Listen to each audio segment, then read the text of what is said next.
Hello, for those of you who don't know me, my name is Bob Heilbrunner, and this is a video of a talk I gave to my class at the at my Ollie class, which is an extension of the local university that offers courses.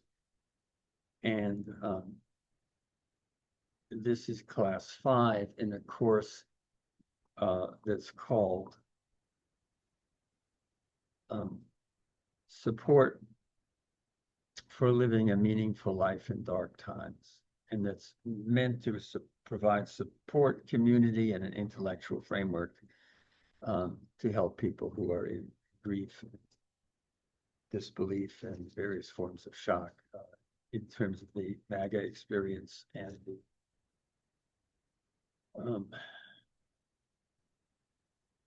drumbeat of fascism that's going on in the world, in our nation. And the basic idea of the course is that the Trump experience is not the result of one badly damaged, psychologically damaged human being, but is made possible by an underlying social paradigm, the dominant, which I'm calling the dominant social paradigm of our culture. And I'm calling it a narcissistic paradigm that manifests in various ways, from the smallest level, where how we treat ourselves, to the largest level, how we treat the environment and how we treat the planet and everything in between, how we treat other nations, other classes, other races, other species. So, and that paradigm is based on the basic idea that life is a struggle for survival and dominance between ultimately incompatible, as a zero-sum struggle between incompatible interests. And that particular way of looking at the world is unsustainable and manifesting in all of the disasters that we're seeing around the world. And I'm saying that nature is calling on us to make a transition to another way of looking at the world and living in the world, which I'm calling the paradigm of communion or membership or belonging, which is one that recognizes the connection and interdependence of what the Native Americans called all our relations. So the course is hoping to support people in finding their place in that transition. And one of the parts of that is to map the transition and so I've mapped each the narcissistic paradigm in concentric circles for the different realms that it affects us in, and trying to increase our ability to understand how it affects us and how to resist it and how to transform it. And we're saying that paradigm changes happen when the blind spots of a particular paradigm become unsustainable, which is what's happening right now. And those are the times when a new paradigm is born in the interstices of the old, and born of the blind spots, but also of the failed promises of the old paradigm, of the dying paradigm. So that's the big picture. And today's talk is about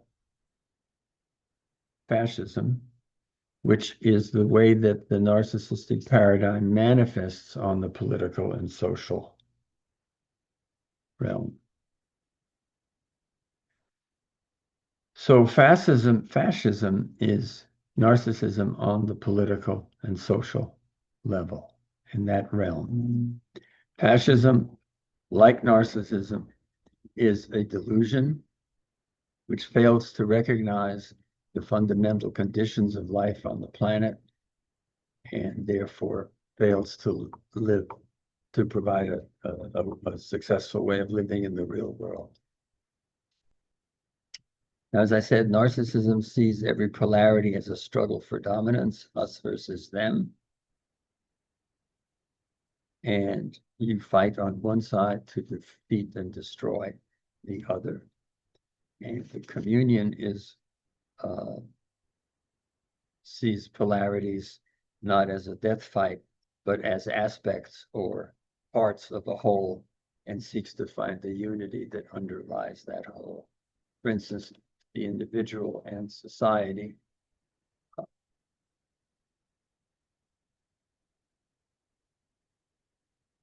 We are both social and unique, and working those two polarities together, the underlying reality is, the underlying truth is that we need to live both.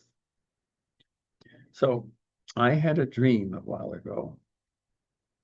And in the dream, I don't remember the dream. I just woke up with a conclusion. This is odd. But the conclusion was, oh, I get it. Fascism is a hatred of life. Fascism is a hatred of life. It was like, oh. And then at some point I started wondering about that, because it's deceptive. Fascism claims to celebrate life.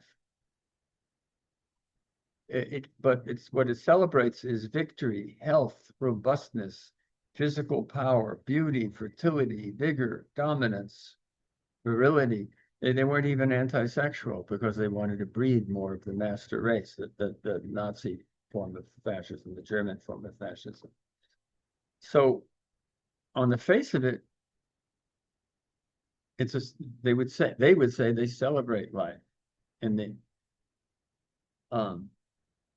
but life is a cycle. It involves birth, ascendance, decline, and death,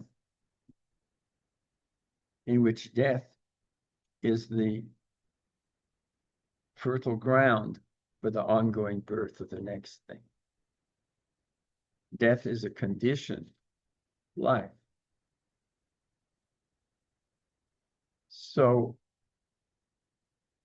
you can't love life if you don't embrace victory and defeat, strength and vulnerability, birth and death, dominance and interdependence, self-assertion and surrender, separateness and union and communion and membership. You can't love life if you don't love both of those. So I kind of have to amend it and say fascism, which loves only winning. Fascism loves only half of life. But you can't love life if you don't accept both aspects of life and the wholeness that unites the life. So if fascism hates half of life, fascism hates real life. Fascism hates real life, whole life. And of course, if you claim only half of life, the orphaned and unintegrated other half goes into the shadow and emerges in unmitigated form, out of control of a balancing consciousness. That's Jung's idea of the shadow, that what isn't conscious and is pushed into the shadow, therefore gets you from the back. You have no control over it because you don't acknowledge it to begin with. So, for instance, that would be the SS, for instance. That was a cult of death. They had death heads. They wore black uniforms. They celebrated death. So the celebration of victory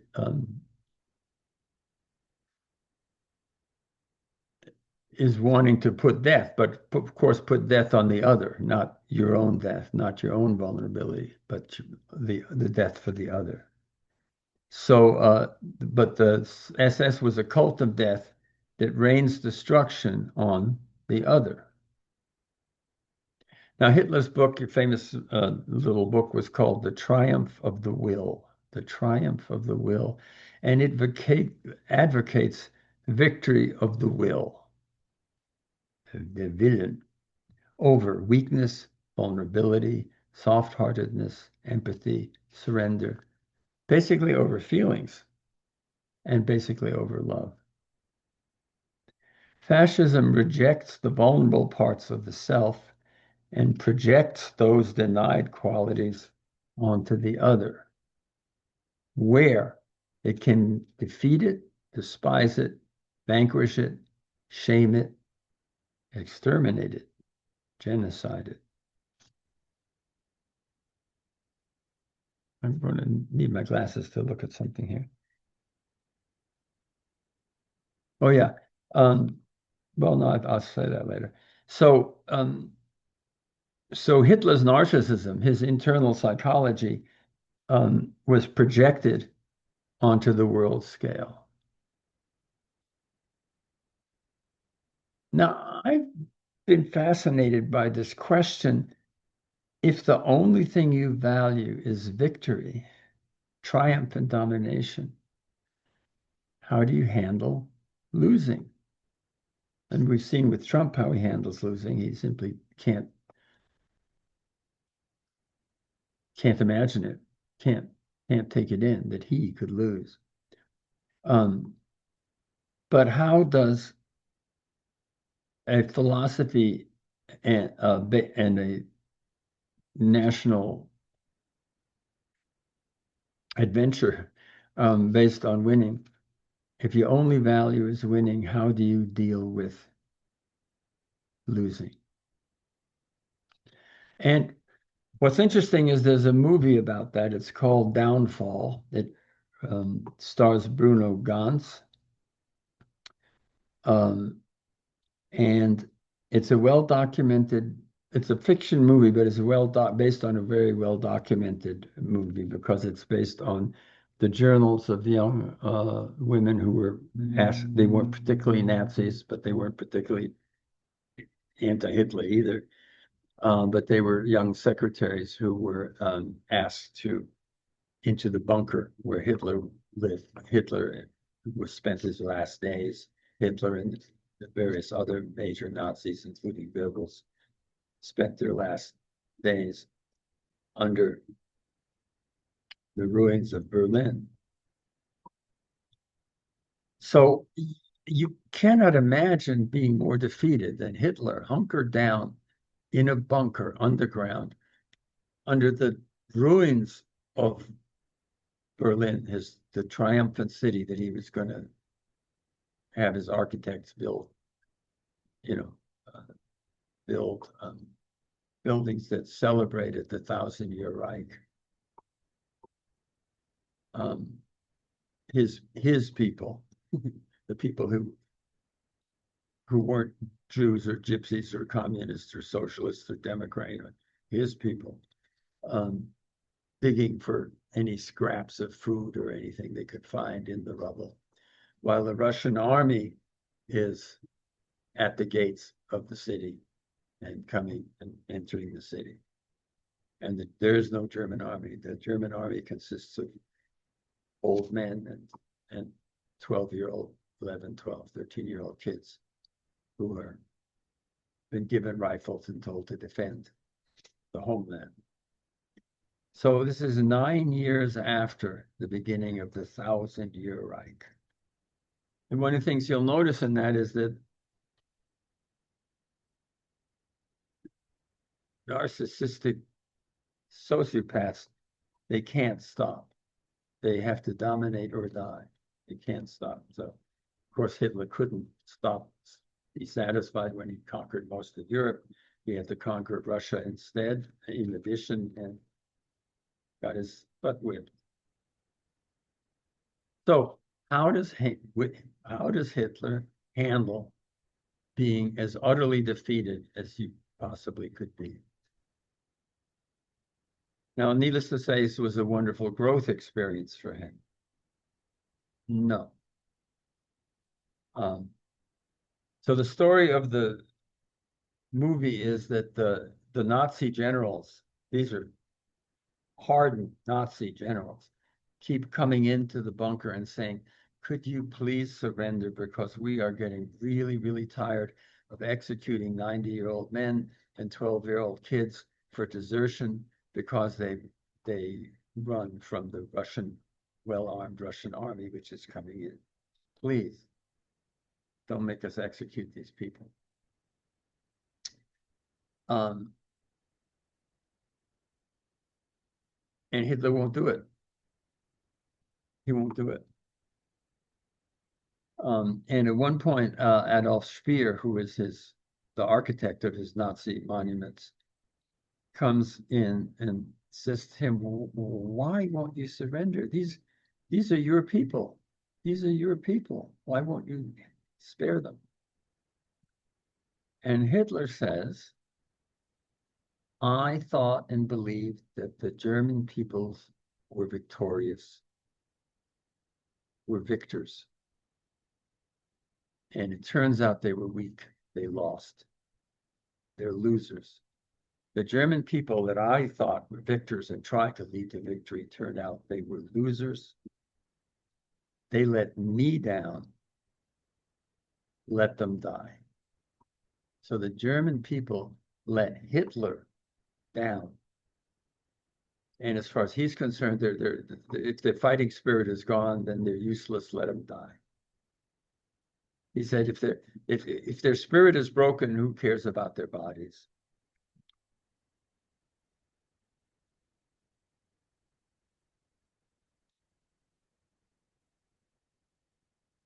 So now he's projecting his loserness, his defeat, not just onto the Jews and the communists and the socialists and the artists and the gay people and the cripples and whoever else was out. These are now his people, and he's now saying the German people. The German people. He's projecting his losing onto the German people.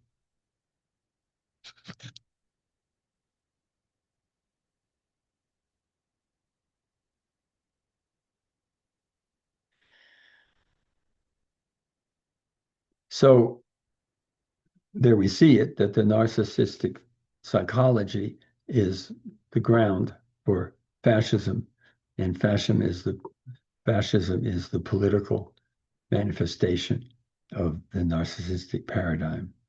It's a psychology, and fascism is a psychology of crisis, of living on a knife edge of utter destruction, living on a knife edge of utter destruction, dominate or die. Life is a crisis. That's where the tyrant lives, and why he can't ever be satisfied or stopped, or accept responsibility, or admit a mistake. He can't stop because the moment he's not demonstrating his domination, he's dead. He's on a knife edge. So a complete crisis mentality, and you can see that Trump does that. He pushes everything to where he's either the king of the world or in jail. This psychology rests on activating the fight, flight, freeze instincts that live in the reptilian part of the brain. We talked about the brain last time. And that are designed to commandeer the organization in a crisis of survival. In a crisis of survival, the reptilian part takes over. We don't have time to think and feel and whatever. We're going to fight, flight, or play dead. Go numb. Because we don't have time for anything else. So in a crisis, that's an appropriate instinct. In normal life, the brainstem, the crisis center, is not designed to be in charge of the human organism. It is mitigated and modified and integrated by the mammalian instinct for love, bonding, affiliation, attachment, and community. So I'm going to call that the affiliative part of the brain, the mammalian part of the brain. And by the executive function of the prefrontal cortex which integrates the parts and speaks for the needs of the whole. PTSD is when the crisis system is inappropriately always on or unpredictably triggered when there is no immediate crisis. So when it's on, there isn't a crisis, but when it's on all the time or can hit you at any moment. When the so PTSD is when the reptilian brain runs the show, unmitigated by the mammalian affiliative system and the frontal lobe integrated function that takes the needs of the whole being into account. The tyrant projects his psychology of crisis onto the populace, where he propagates and enlists it to maximize his power. So Trump is always trying to tell us that we're in a huge crisis and only he can save us from it. So now we're in the world of Goebbels and Stephen Miller, the world of the great lie. So Stephen Miller, this is a quote, I wrote it down, I got it exactly right. Stephen Miller was being interviewed and he says, we live in the real world that is governed by strength, that is governed by force, that is governed by power. These are the iron laws of the world. These are the iron laws of the world. Now that's a PTSD crisis view of the world. And if you believe that, then Miller, for whatever his psychological reasons or historical reasons,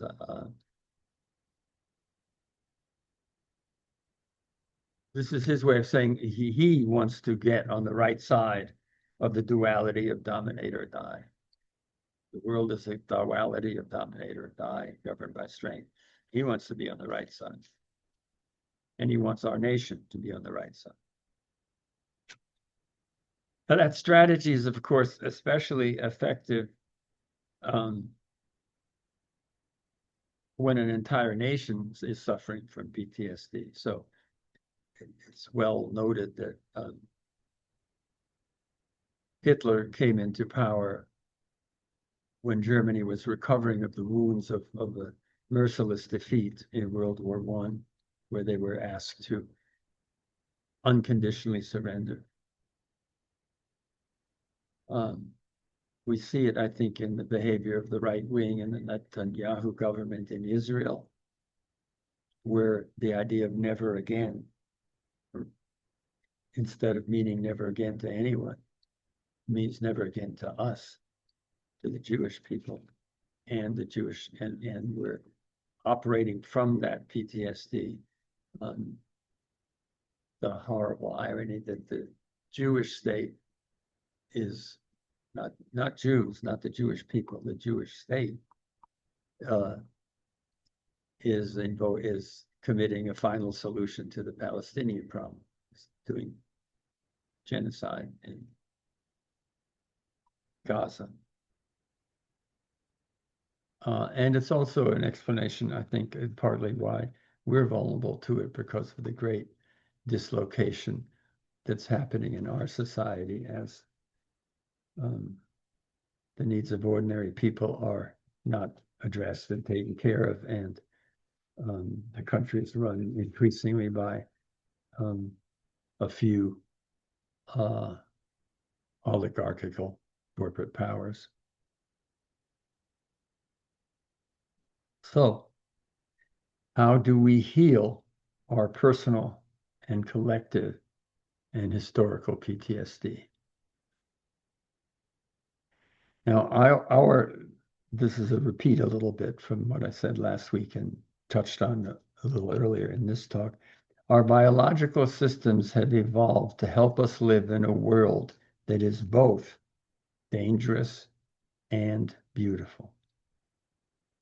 that offers us the nurturance that makes our existence possible, and that threatens to kill us and will ultimately recycle our individual selves into a primal wholeness, which is a mystery to us and in which we are, this is maybe my view, in which we are unlikely to recognize our individual selves. To navigate this reality, evolution has offered us three systems, has bequeathed us three systems to deal with this world. One is the crisis system, which we've been talking about. The other is the mammalian affiliative system, which is the place of love and attachment and nurturance and community and belonging. And an integrative system in the prefrontal lobe, which attends to the needs of the whole being. Narcissism and fascism stand for the triumph of the will to dominate, conquer, and conquer above all else. To do this, fascism denigrates, disparages, and attacks and denies our vulnerable feelings within us as a weakness. To do this, fascism denigrates, disparages, and attacks and denies our vulnerable feelings within us as a weakness and projects its denied feelings and vulnerabilities onto the other, where they are ridiculed, attacked, abused, and ultimately exterminated. But to heal these wounds, we have to love our whole, wounded, and imperfect selves, our creative power and our vulnerability, and to love and live on our wounded planet. No, and so we have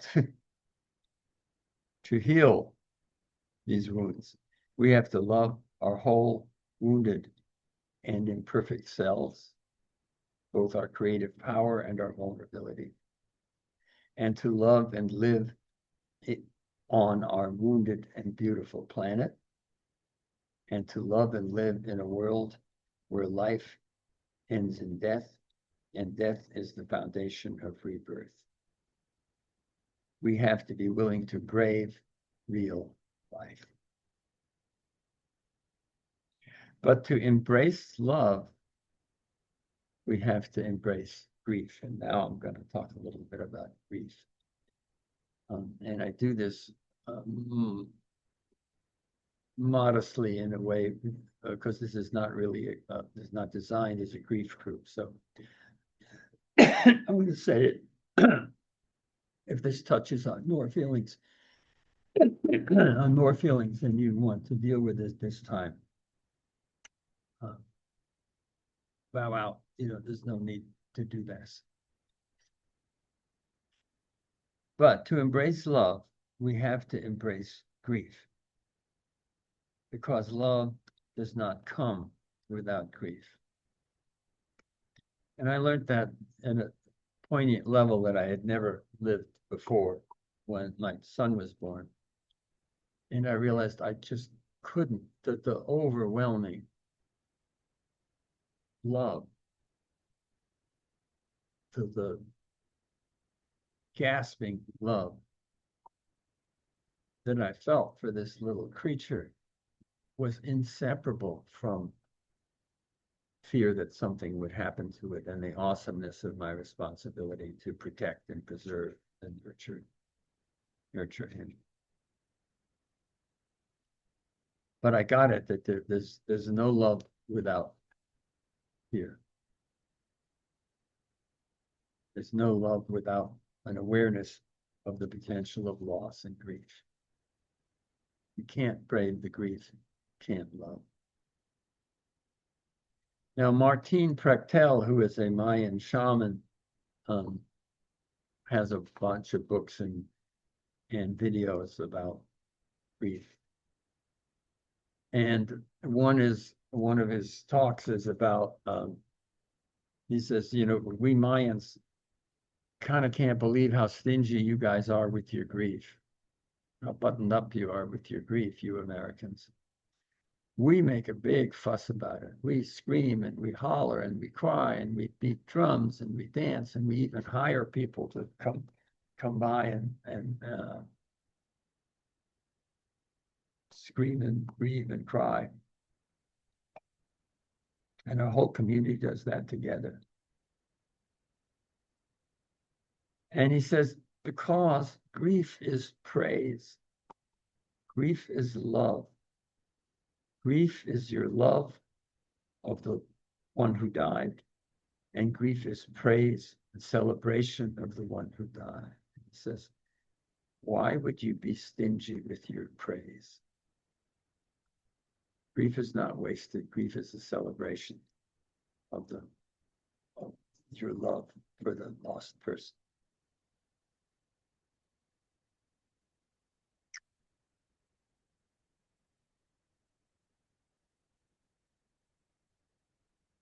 So I volunteered I volunteer and do a grief group with the organization called Winter Spring. And one of the groups that I facilitated, it's not a therapy group, it's a peer group, but it has facilitators. And one of those I facilitated was for people who had lost not just ordinary, but really traumatic grief, who'd lost either a mate or a child. And a number of them had lost a child to suicide. So it's a level of grief that I can't even grok and don't want to grok and hope never to have to experience. But that makes me fall to my knees in humility with what they're dealing with. And knowing that I don't know what that's like. I can't know what that's like. But some of the rules we have in that group that make it work and that create a really powerful community of people who are grieving together and sharing their grief in a way that is difficult to share with in their regular life. But there's one of the primary rules is that there is no correct way to grieve. There is no correct way to grieve. There's no stages of grief that you're supposed to go through. Your body is in charge, and your conscious mind, it's above the pay grade of your conscious mind to decide what you should be feeling and what you should be thinking.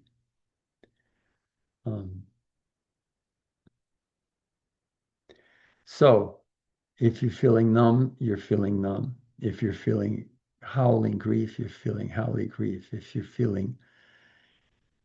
you're listening to a joke and laughing, then you're laughing. If you're distracted from your grief, you're distracted. If you intentionally distract yourself, that's all right too. However you're handling your grief is what your body, if you're listening to your body, is what your body tells you need to do. But being in the face of that unimaginable grief, for me as a facilitator, is very deeply humbling. And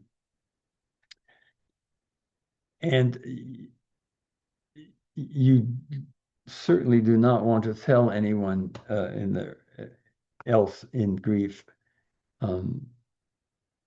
anything that remotely sounds like that you think you get it, or that remotely sounds like they should feel better or learn something from it, or something good can come of it, or anything like that, because it's an obscene disconnect from what's going on for them. But the thing about grief is, on one hand, you're agonizingly alone. You're aware that your life has changed, that you will never be the same, that you are forever changed. and that you are completely alone, acutely alone, because no one can really get it, what it's like in your skin. No one else can really understand what you're feeling. So the paradox is that the grief is an extreme experience of being alone.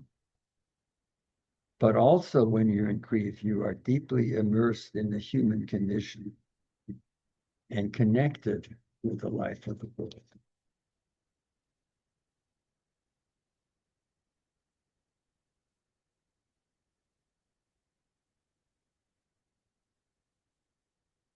But there's no correct way to grieve, and your body knows what it's up to and ready for, and when it's up to and ready.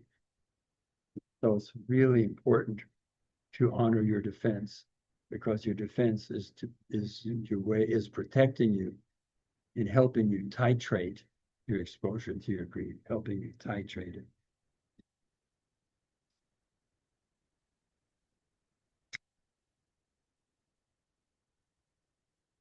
And therefore your defense needs to really be honored and respected. At some point, though, the defense is no longer worth the cost. And an example of that in the healing of a wound, let's say you break your arm will splint itself, and you'll say, oh, I can move it, and the arm will say, you ain't moving this arm till it heals, because the bone is broken and it's splinting it. So that defense is saving you and protecting you and taking care of you. At some point, the bone heals. And what you're dealing with now is that the arm could move, but your muscles have atrophied and don't know how to move anymore and gotten out of the habit of it. And at that point, to lovingly, sensitively, and gratefully test. Oh, I can do that. Oh, no, that's too much. No, but I can do this. No. So you basically re-enter your body and gain the use of it, because at that point, the defense has become the main problem. Now, that's an analogy to a physical wound.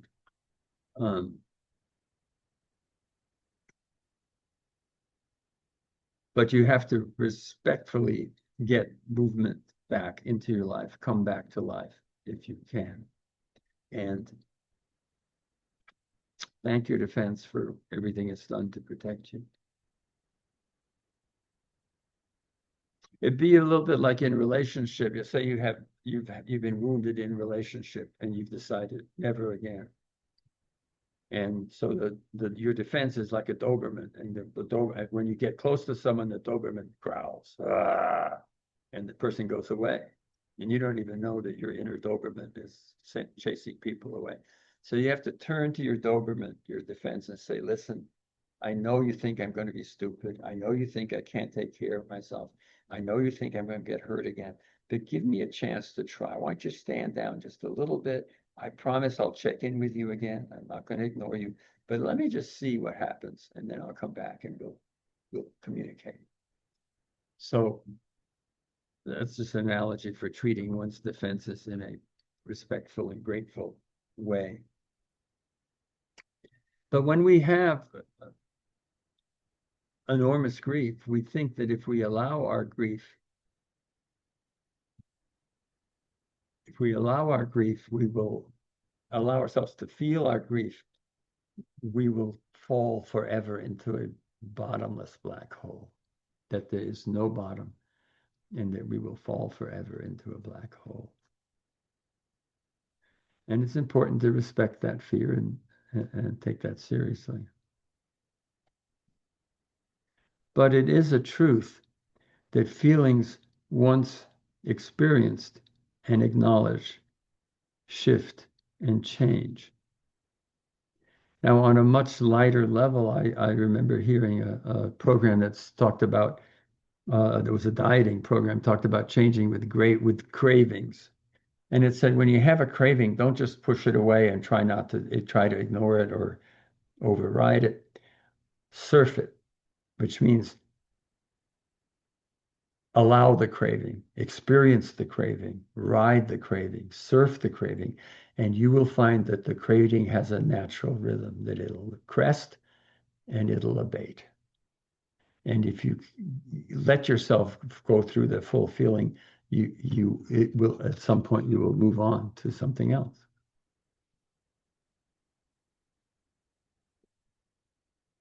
So this is heavier business if we're talking about real grief than a craving. But if we allow ourselves to feel, including feeling what seems like unbearable grief, our feelings shapeshift and allow the next feeling to awaken and allow us to notice and re-engage with life.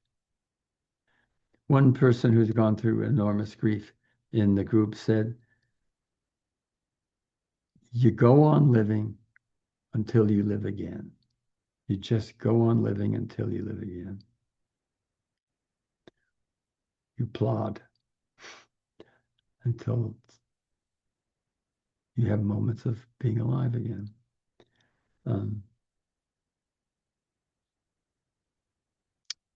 The pain of loss never goes away. We are forever changed by our biggest losses, and we will be visited by the pain of the loss to various degrees for the rest of our lives. But, or and or but, ultimately, we can't pick and choose what we want to feel.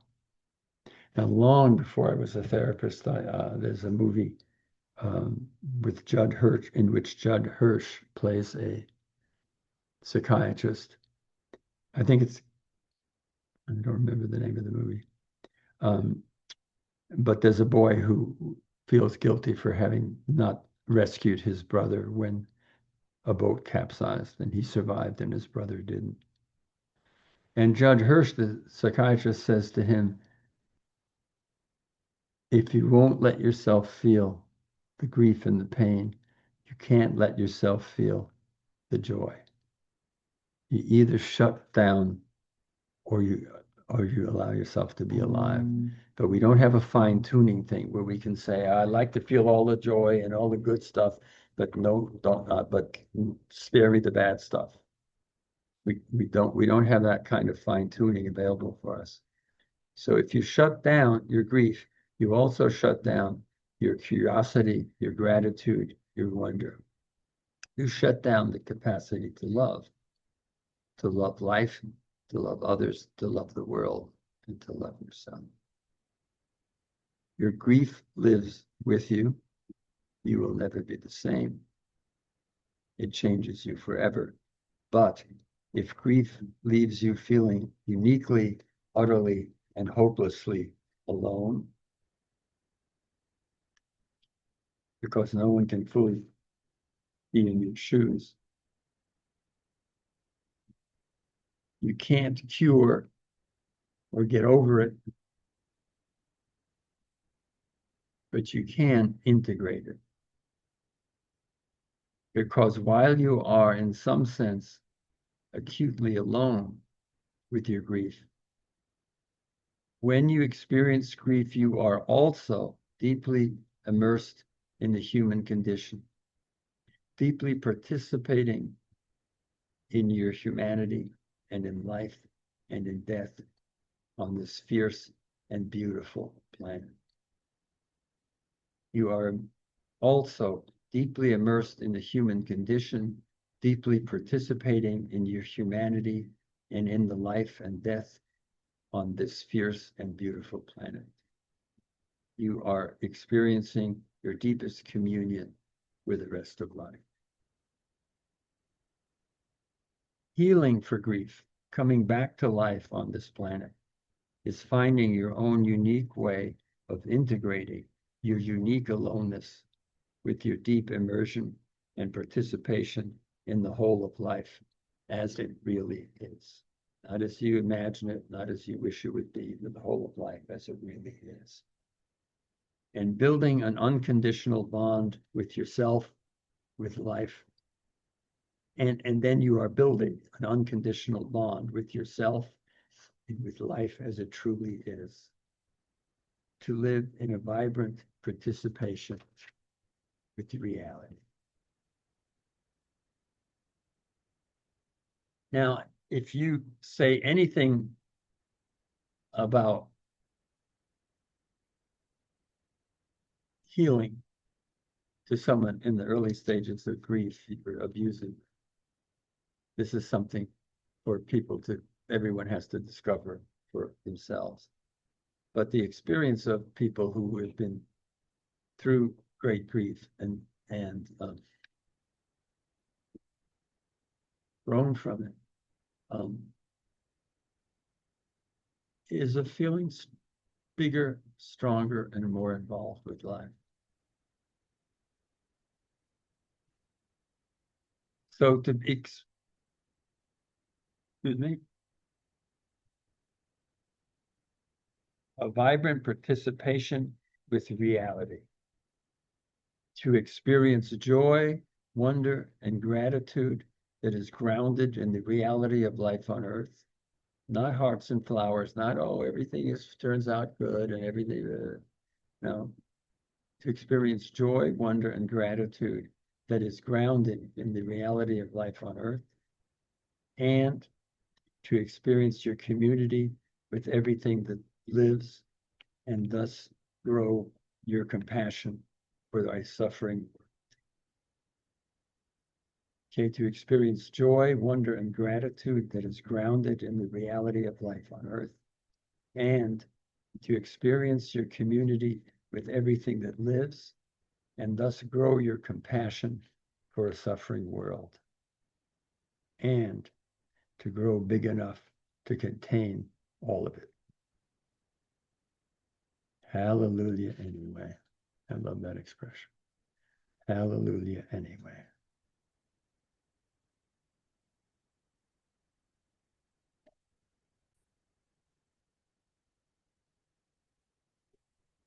And this talk is intended to lay a groundwork for a group discussion and sharing about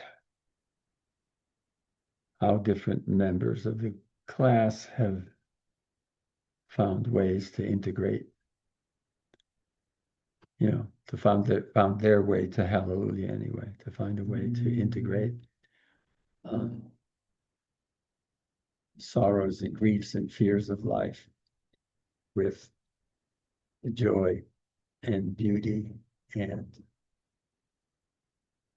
living and immersion and gratitude for the opportunity to live a life on this planet that we have all been offered. Okay, I think that's all I'm going to say on this tape. And bye.